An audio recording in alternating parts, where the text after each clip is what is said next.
Vicky. Good morning, John. Good morning, friends. Welcome to the Ashes to Rubies conversational podcast on life and recovery. You're so good at that now. We're going to do our morning meditation together. Thank you for joining us. I was just looking at a cup there in your mason jar, super trendy. What's your favorite drink? It's not actually a mason jar. It's just a dollar store cup. Dollar store cup. What's your favorite drink? Coffee. Coffee is your number one drink?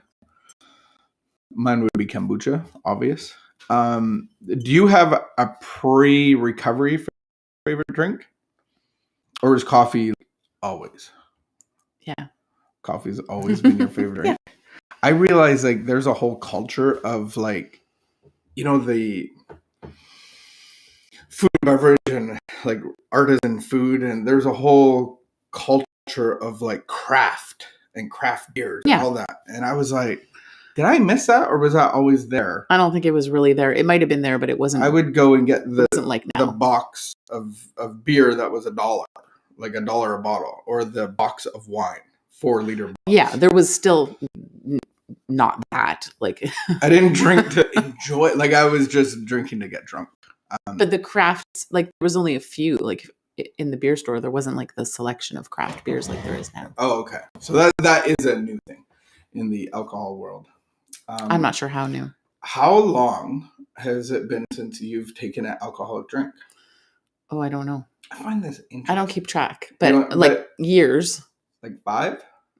No, I don't think so. 6? No. 20? No. Shorter than that. Like really? Short. Yeah. So like a couple of years. And you're not alcoholic, so when I drink, it invigorates me, and I there's no, as I go into my drinking, I'm thirstier and thirstier and thirstier, and there's no real off switch. It actually livens me up like coffee does to you. You get to a certain point and you start yawning, which makes me more anxious because I know that you're turning into a pumpkin and we'll have to go home soon. And then you drank when I got sober a little bit, like not problematic. And you've determined that you're not alcoholic, but why did you quit drinking? Like, why don't you drink alcohol? Because we have a lot of recovery people in our community, and I wanted to be able to say that I don't drink was the initial reason. But then I also had just some signs of problematic drinking and what I didn't want to be part of my life. So like trying to maneuver what we would do on the weekend, because there were certain places that we would go or certain things that we would do where I would drink. And so then it became more common where you'd be like, what do you want to do? And I would choose something where I knew I could have a couple drinks.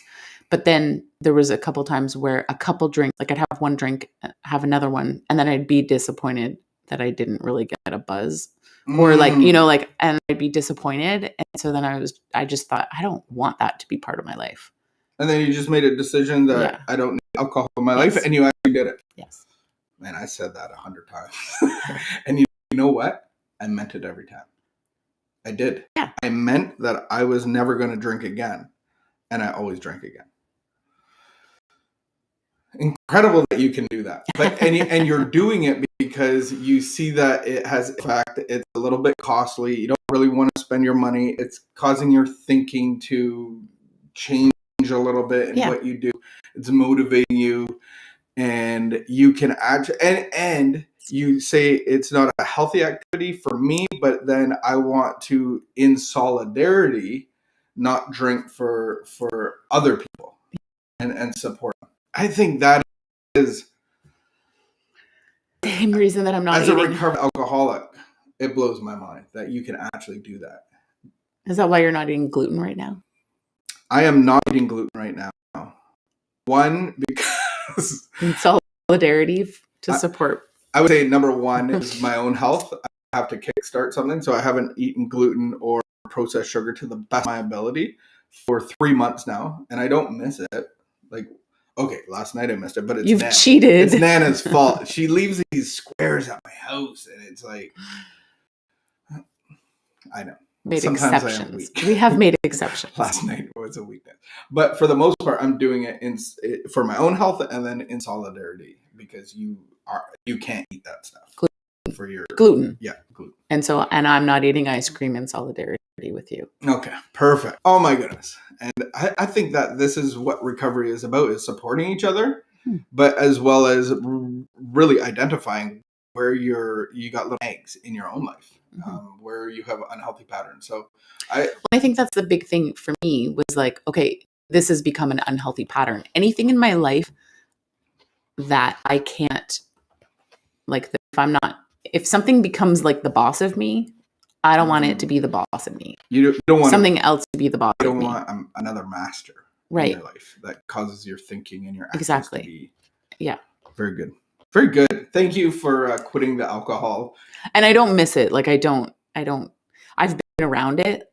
And I've been around the first 10 years of our recovery. If ever you were out or like you went on a plane trip or came, I could smell you. I'm like, I remember once I came back on the plane and I'd had literally one drink and it was like 5 hours before I saw you. You had a glass of wine. And you're like, a glass of wine. You're like, drinking. Probably like baby duck, super cheap. And it's like, wow, you're wasn't even worth it. Thank you. And not that I was hiding it from you, but I was just like, wow, that's like the first thing that you say to me. Like, okay, I don't need to. I have a nose for that. I don't need to drink. Well, thank you for joining me and supporting me in my life and in my recovery. All right, we're going to get into our morning devotional, our morning meditation. This is a thought, an idea, a concept that we bring throughout the day. Yesterday was about, giving up the center of the stage. Hey, everybody, look at me. So this one is maybe a follow-up to that. Humility is a gift. As long as we place self-reliance first, a genuine reliance on a higher power was out of the question. That basic ingredient of all humility, a desire to seek and do God's will, was missing. What would be the opposite of humility? Pride. Do you think it's pride? Or is it self-reliance? Is self-reliance pride? Okay. When I first came into the 12-step program, I wanted to find some elusive quality called humility. I needed a little cup of humility. I didn't realize I was looking for humility because I thought it would help me get what I wanted. That I would do anything for others if I thought God would somehow reward me for it. I tried to remember now that the people I meet in the course of my day are as close to God as I'm ever going to get while on this earth. I need to pray for knowledge of God's will today and see how my experience with hope and pain can help other people. If I can do that, I don't need to search for humility. It has found me. Oh, wow. Talk about motivation. Humility shouldn't be motivated by what I can get out of it. I think that defeats humility. I remember there was a guy that, working in rehab for 10 years, you meet a lot of guys, and this one guy every day, he would come into my office and goes, John, I'm humbled today. I'm humbled today. Bro, just saying to not humble. And I can remember in my early recovery going, I'm coming in off the streets. I go to this rehab center at a homeless shelter. This is humbling. And actually I owned a car or two at that point. Like one. Believe me, I had a hockey bag full of clothes. That was it. But in my name, I owned a car or two, and I owned a house. At the homeless shelter, I never said to anybody that I owned a house. Like I was very humble. No, I was embarrassed that I'm at a homeless shelter. I'm the only one here that owns a house. I never told anybody that. That's an assumption. Maybe you weren't. That is an assumption.